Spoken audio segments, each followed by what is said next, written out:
Hey everyone, welcome. How's everybody doing?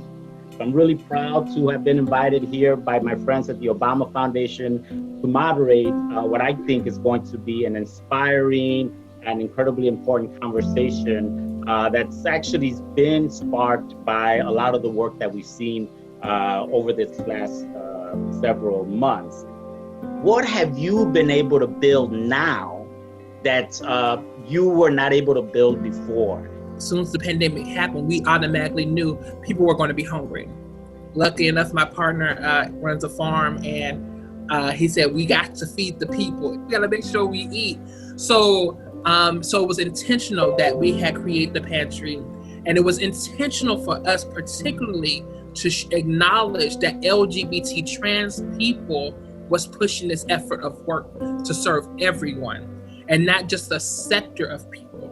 Because the acknowledgement of understanding that we are in leadership in this moment, and you're seeing our leadership and you're seeing our faces, you have no other choice but to respect me and my work. We went from being a Pilsen-centered organization to throwing pop-ups all over the city. We've been able to feed over 30,000 families, test for COVID now over 40,000 people. And we've been able to pull in resources because we were on the ground and had access to the community. We've been in existence for the last 10 years and not on a lot of folks' radars. So when you have a Black woman, who is running an organization like Rage, who also is doing development, that has not been a story people wanted to hear. And now, from corporations, from philanthropy, from government, they're all like, whoa, really? They were doing what now? And what is their mission?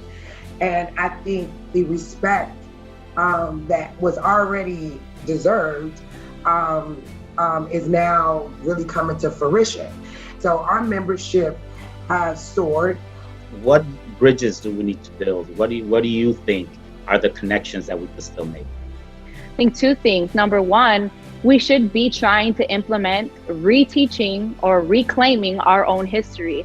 Just getting people to understand that this is nothing new, right? Resistance is in our blood, resistance is in our history. We need to learn from the mistakes we've already made and kind of the obstacles that have been thrown at us that are just the same old thing over and over again.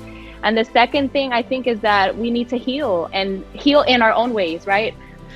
Here's a question for everyone. This is from a student. As the rising generation, in what ways can young people not only take responsibility for their communities, but also work to create that positive change? You don't have to figure it out all by yourself. There's plenty of organizations that create spaces for you to contribute and spaces where you can also find community. Acknowledging your capacity. There's a lot of times that we say, no, we have to do this, but also acknowledge that sometimes you hit a roadblock. We're here for you. We're here. We have the capacity to help you.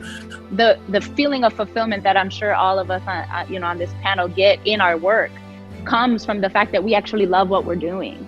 Us organizers from this generation have been waiting on Generation Z, and they are doing a phenomenal job. And I am just so excited for the future. What gives me hope is that I feel like I got your back and I could get down with you. So it's important that we're able to be vulnerable and share our truths, and that we're able to be together.